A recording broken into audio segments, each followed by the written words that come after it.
Good afternoon and welcome to the Midday News. I'm Shane Masters. Here's what we have in the bulletin. Political commentators believe nothing new will come from Reshuffle cabinet. Montego Bay Chamber optimistic following appointment of Homer Davis to lead. And later in sports, reggae boy striker on the move in the USL. For the news in detail.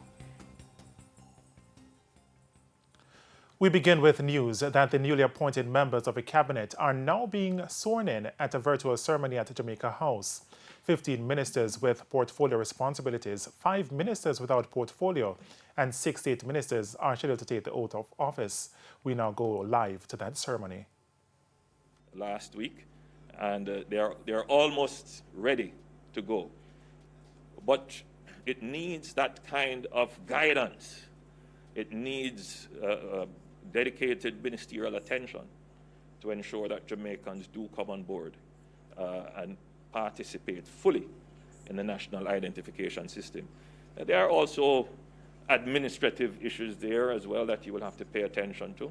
The establishment of the National Identification and Registration Authority. So you will have your hands full. And a part of ministerial work, Minister Malahou, is accuracy. It sounds, I was almost tempted to say your old position, but Minister Malahou, a part of ministerial work is advocacy. And Minister Green, you will have to do a great deal of advocacy for the national identification system, meaning you will have to be communicating constantly with the public, and you will have to become the voice and face. I also want to welcome Minister Frank Witter into the Ministry of Agriculture. As we recover from the pandemic, we must rebuild our agriculture sector. It requires the mobilization of our farmers and farming communities. And as we see what is happening globally with supply chains and the impact on prices, Jamaica must have the capacity to insulate itself somewhat. We won't be able to do it fully and totally, but we must have local capacity here to supply our food needs. And a part of your job, Minister Witter, will be to mobilize our farmers in our rural areas and our farming communities to ensure that our extension services are supporting them and that they get the support in resources and materials that they need, so that at the local level, our agriculture can meet the food needs of our people. Now, that was Prime Minister Andrew Holness. He was speaking just now at the swearing-in ceremony for the newly appointed members of the cabinet. Meanwhile, there have been mixed reactions to the cabinet reshuffle. Political commentators weighed in on the morning agenda on Power 106 FM on Tuesday. Surprised and interesting. The reaction following the announcement of the appointment of a new cabinet by Prime Minister Andrew Holness last night. In making the announcement, Mr. Holness said the changes are part of a government's increased focus on constitutional and legal reform. But political commentator Nadine Spence and attorney at law Kenyatta Powell are of the view that the changes have done little to allay concerns about corruption. I don't think it was tectonic. I don't think it was a shift that meant a lot. That means a lot. It was a little movement. I don't think there will be much of an impact, to be completely honest, at the two levels I'm looking at it at. So you have the level of the cabinet itself, and if you look at it, nothing too substantial has really changed. So you basically have the same set of people, with the biggest thing being that Floyd Green has been brought back in. Concern too regarding older politicians remaining in as portfolio ministers. It is felt that the Prime Minister missed the opportunity for a new shift. Nadine Spence believes party came before country in the Prime Minister's choices.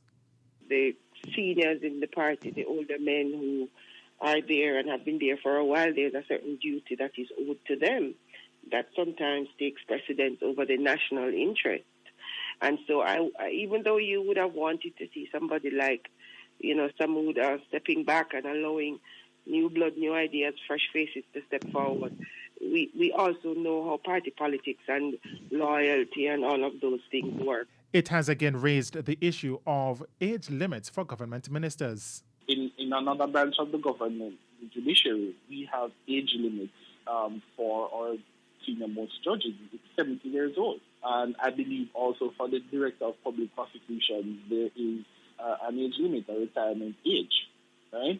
So I think that is something that we could actually adopt. And I would say, looking at the state of the country, I am unsure what they bring to the table at this point in time that they have not been able to bring to the table in 30, 40 years. As for the establishment of the Ministry of Legal and Constitutional Affairs, Ms. Spence says that announcement was interesting, but the role of such a ministry is in doubt. I'm wondering what it means, given we have a Minister of Justice and given we have an Attorney General. I'm still waiting to see, what are the specifics under that ministry.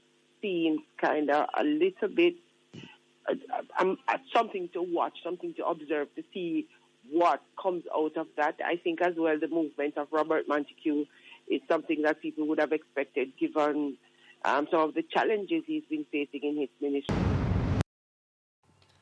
The Montego Bay Chamber of Commerce has hailed as strategic the move by Prime Minister Andrew Holness to have a designated official to deal with major infrastructure projects for the western end of the island. In his announcement last night, Mr. Holness said Homer Davis will operate from the OPM's Western Office. He will oversee major projects such as the Montego Bay Perimeter Road project. Chamber President Janet Silvera believes once again once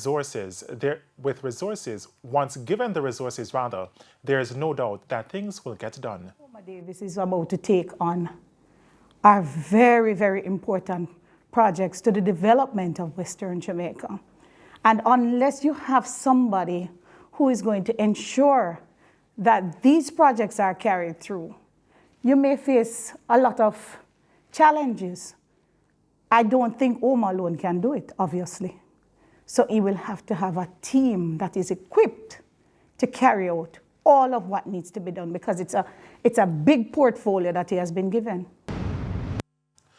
Now of note is the appointment of Dr. Derek McCoy as the new Attorney General. But who is Dr. Derek McCoy? Sandra Williams.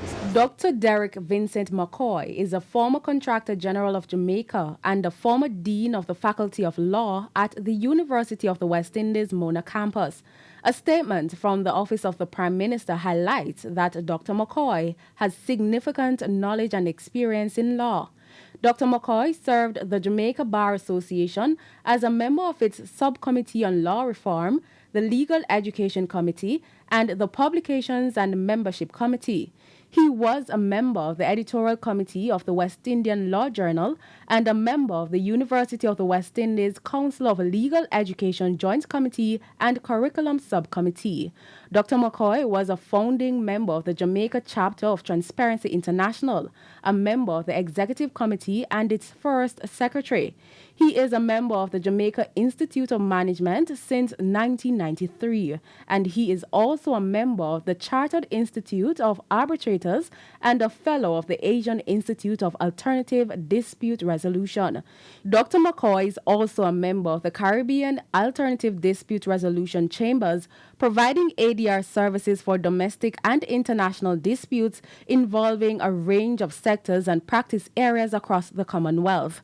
Dr. McCoy holds a doctorate in law from the University of Leicester, a doctorate in business administration from Nova Southeastern University, the Masters of Law in International and Comparative Law from University College London, the Master of Business Administration from Barry University, and the Bachelor of Laws from the University of the West Indies.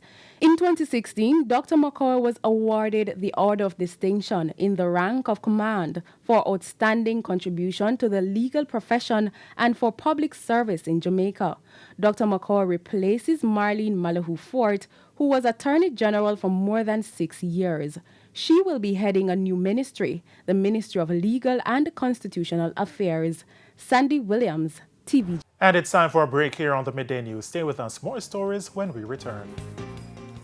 Welcome back to the Midday News. Justin, Jamaica's COVID-19 positivity rate has surged to an all-time high of 60.3%. The Ministry of Health says 1,714 cases were confirmed, down from 2,588 samples yesterday. Hospitalizations from COVID-19 have increased by 13 to 307. 31 of those admitted are severely ill, while another 10 are in critical condition. And a 77-year-old man from St. Catherine is the latest to die from COVID-19 in Jamaica, increasing the death toll to 2,502. 3 more deaths are being investigated by the Health Ministry. The Jamaica Constabulary Force is reporting a 32.1% increase in murders since the start of the year. 37 lives have been lost due to murders compared to 28 for the corresponding period in 2021. The St. Catherine North Police Division and Westmoreland recorded the highest number of murders, with 7 and 6 respectively. The Kingston Central Division reported 4 homicides for the period January 1 to 8. St. James and St. Anne recorded 3 murders. The Kingston Eastern, Western, St. Andrew Central, St. Catherine South, Manchester and St. Thomas each had 2 cases. Hanover and St. Elizabeth reported 1 homicide each for the period. There has been a reduction of 10% in shooting incidents for the period compared to last year. 27 shooting incidents have been recorded so far, 3 less than the comparative period. Meanwhile, 3 unidentified men were shot and killed in Providence Heights, St. James last night. The incident is reported to have occurred about 9 o'clock. Reports are that the men traveled to Providence Heights in a Nissan AD wagon motorcar, which was used as a taxi within the Halfway Tree area in St. Andrew. The men met with another group of men. Shortly after, explosions were heard. The police were called. The 3 unidentified men were found suffering from bullet wounds inside the Nissan AD wagon. They were pronounced dead at hospital. And it's now time for the Business Minute with Cody and Barrett. In the world of business, the country's net international reserve (NIR) position continues to improve. According to data from the Bank of Jamaica, at the end of December, the NIR stood at $3.99 billion, an increase of $103.7 million from the previous month. In the meantime, the amount owing to the International Monetary Fund has declined. At the end of December, funds owing to the IMF amounted to $832 million. That's $21.63 million less than at the end of November. News overseas, at least 600,000 passengers scrapped plans to fly from Heathrow Airport last month as the Omicron coronavirus strain sparked tougher travel restrictions. Heathrow boss John Holland Kay said it underlined the crisis in the industry and the uncertainty facing travelers. The chief executive of the UK's busiest airport warned a return to normal could be years away. Just 19.4 million passengers passed through Heathrow in 2021, 12.3% below 2020, the year the pandemic began. That passenger number was less than a quarter of the pre-pandemic levels seen in 2019. And that's it for the Business Minute. I'm Cody Ann. With the top regional and international stories, here's Sandy Williams. In regional news, Trinidad and Tobago's Olympian Dion Lendor has died. The 400-meter sprinter reportedly died in a car crash in Texas Monday night. It's unclear what caused the crash, but his teammates have flooded social media with tributes celebrating his life and achievements. Lendor competed in 3 Olympic Games, in London 2012, in Rio 2016, and at the Tokyo Games last year. President of the Trinidad and Tobago Olympics Committee, TTOC, Brian Lewis, says he remains shocked and saddened at the death of Lendor. We head to a quick break. When we come back, we'll have your midday sports report. Simon Preston is here.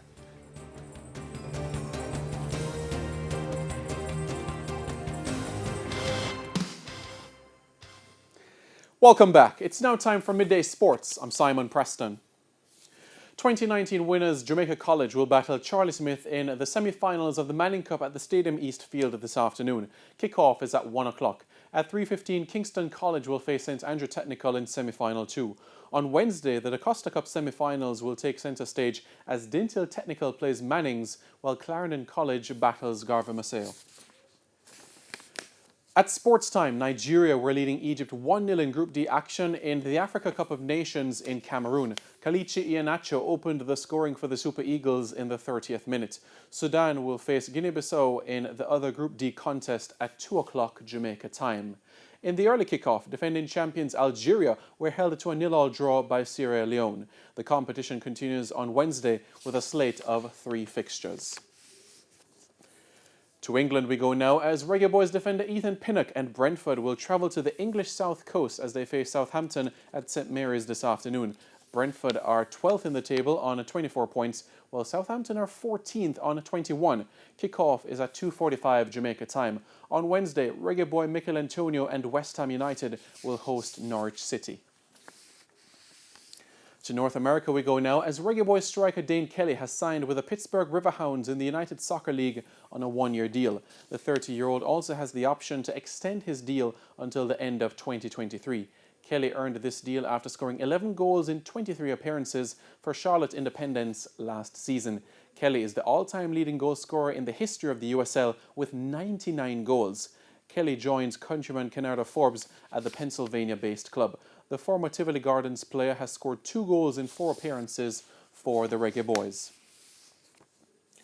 To cricket we go now as New Zealand have levelled their test series with Bangladesh after recording an innings and 117-run victory on day 3 of the second test in Christchurch today. Bangladesh, who began their second innings on the third day trailing the hosts by 395 runs, were bowled out for 278 runs. Kyle Jamieson took 4 for 82 for the home side. Liton Das top scored for Bangladesh with 102. Scores in the match: New Zealand 521 for 6 declared and Bangladesh 126 and 278. The 2-match test series ended 1-1. And that is it for your midday sports report. I'm Simon Preston. Ashane, it's over to you. Thanks, Simon. And before we end, Jamaica's COVID-19 positivity rate has surged to an all-time high of 60.3%. The Ministry of Health says 1,714 cases were confirmed from 2,588 samples yesterday. Now, hospitalizations from COVID-19 have increased by 13 to 307.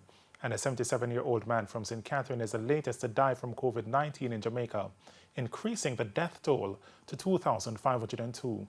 3 more deaths are being investigated by the Health Ministry.